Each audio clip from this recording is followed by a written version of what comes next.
What is going on, boys? Sekapoko here, bringing you another One Piece Treasure Cruise video. For this, we're going to be going over some of the details coming out for the brand new 8.0 version coming to global One Piece Treasure Cruise on the 14th of March. It's going to be a very hype event where you guys are going to have the new treasure mode coming out and a lot of details about that. So we're going to be going over in this video a little bit about the treasure mode and a lot of things going on with it and all the details that we know as so far, as well as some of my experiences from playing the treasure mode on the Japanese version. Without further ado, let's just jump right into it.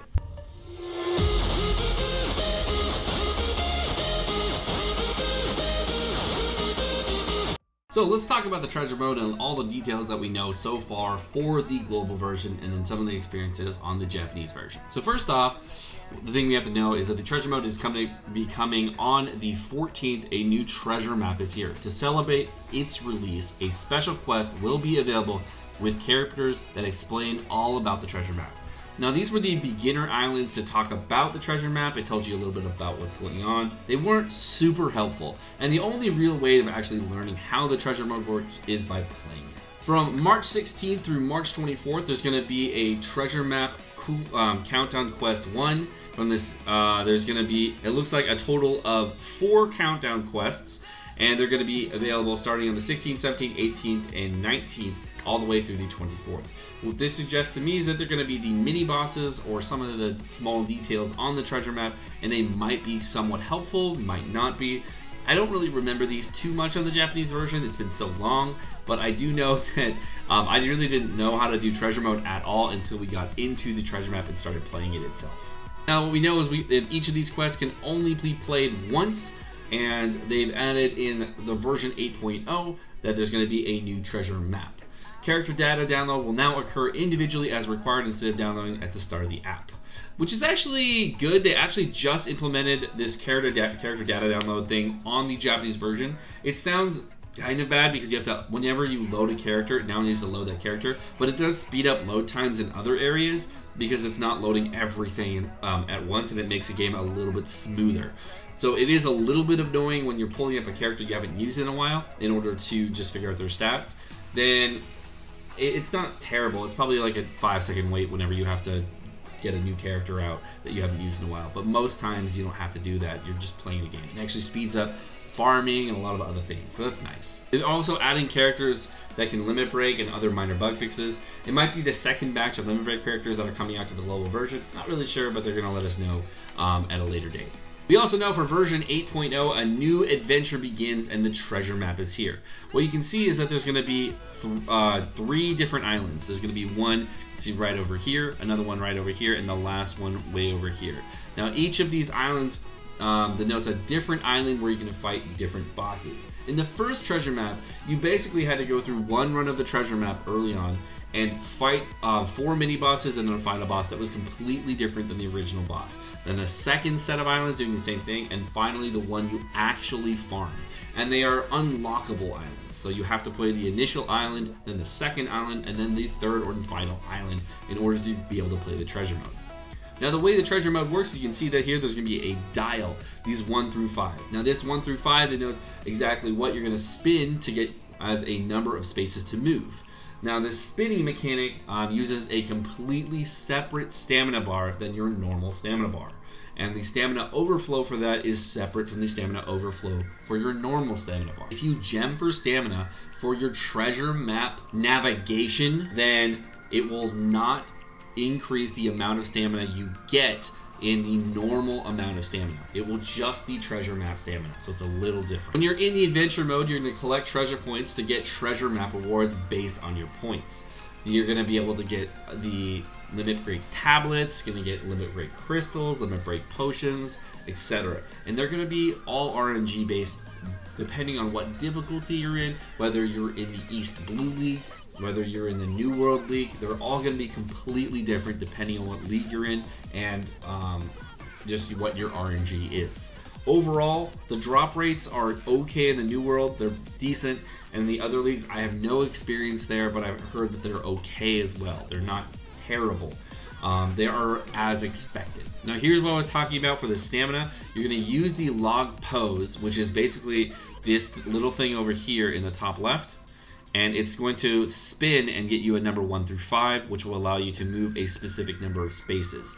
So if, let's say if your ship was here on the left hand side and you got a 1, you would go to the endurance. If you got a 2, it would go to the chest, and a 3, of course, it would be to the extra additional adventure mode points. Extra additional, really? To sail costs 1,000 Sunny, and what your goal is at the end is to reach the final boss. And once you reach the final boss, there is a different set of mechanics that you have not seen before, with the team building and the point boosting and all that. And it gets a little tricky. Now, each treasure spot has something different, whether it be a buff to your character. Now, you see this right here. This, because it has no typing below it, will be a endurance boost to your entire team. So your entire team will get 0.5 times their, or they'll get 2 times stamina, which is really, really nice. Or not stamina, 2 times HP. If you land on one of these chests, it can be anything inside one of those chests. It can be potions, it can be a small crystal, it could be a big crystal, it could be an orb, whatever. It could be any of those things. It can even be a turtle. But it can be anything that you can normally get in the game that will improve your characters. And you'll be able to see in the treasure map drop table exactly what you can get out of these chests, as well as what you can get from clearing mini bosses and the final boss. It also says you have to defeat bosses and at specific spots to gain treasure points. That is totally true. Killing mini bosses will give you more points, and that will be a completely separate way of talking about it. You need to collect treasure points to get treasure rewards based on your points. Now, there are 2 sets of reward tables, the first of which is based on the amount of points you have, and the second is how you rank versus every other player in your league. Now, the treasure rewards are what you need in order to get the treasure mode Mihawk or treasure mode characters, as well as all the other treasure rewards leading up to it. It takes a total of 1,000,000 points to reach that level and get all of your treasure mapping points. What is treasure map? A new adventure to collect limit break materials and other great rewards. To be honest, it's an okay way of getting some of the drinks, the tablets, and the guidance stones. You mostly get those from the treasure map rewards, as well as the placement rewards that you have, where you ranked against your everybody else. You don't get a ton of them by doing the runs. You get a ton of them at the end when you beat everybody. But you do. Now, there are ways of getting lots and lots of tablets and lots of training drinks from this, but they are very, very time consuming and not at all fun. Now, it also says you can even get boss characters as a reward, and if you're in the New World League, that's not actually a good thing, that's actually a bad thing. You would want to get other things like potions, guidance stones, and tablets from the final boss, because you get so many copies of the final boss. In the East Blue League and the Grand Line League, it is really nice to get these because you don't get enough copies of the boss to fully socket or fully max the treasure mode character, so very good. Also, as a side note here, do not feed your copies of your treasure mode character right away. Keep them in your box until you have all of the 1,000,000 points, so that you have enough points to max limit break the character, and then give him all of his limit break abilities and his normal abilities. Now, the reason that's important is for 2 reasons. One, you cannot use these Mihawks to get the limit breaks up on this Mihawk until he is max limit broken, or has all the crystals from this treasure mode and all the treasure mode potions that he needs, or the training drinks he needs. And the other reason is he starts out at 1 socket and goes to 5 sockets. So you're basically wasting out on sockets that you could have given your Mihawk if you had waited till he had gotten all of his limit breaks done. You're also going to receive ranking rewards at the highest level. This is just basically going over how you rank against other people, and add some trusty characters to your crew and to the same amount of treasure to boost the amount of treasure points that you get. Now, this is the new treasure map Buggy and the new treasure map Zoro. The Buggy is a 100% defense reducer. I think it also reduces strength damage that you take, and also boosts orb effects by 1.5. And the Zoro, I think, is an HP cutter, orb shuffler, and he removes damage cap, I believe. Not 100% sure, but either way, the Buggy is useful in this treasure mode. The Zoro, not so much. Both of which are very good for boosting your treasure mode teams and getting you lots and lots of points. Now, with both point boosters and a Lucy team, it took me 13 to 16 hours with only 1 2 times point time in between in order to max my characters, max my character on the New World League. Now, to figure out how long it's going to take you, it really depends on how many point boosting characters you have. The Buggy boosted my points by 1.5 times, and I believe the Zoro boosted my points by 1.25 times.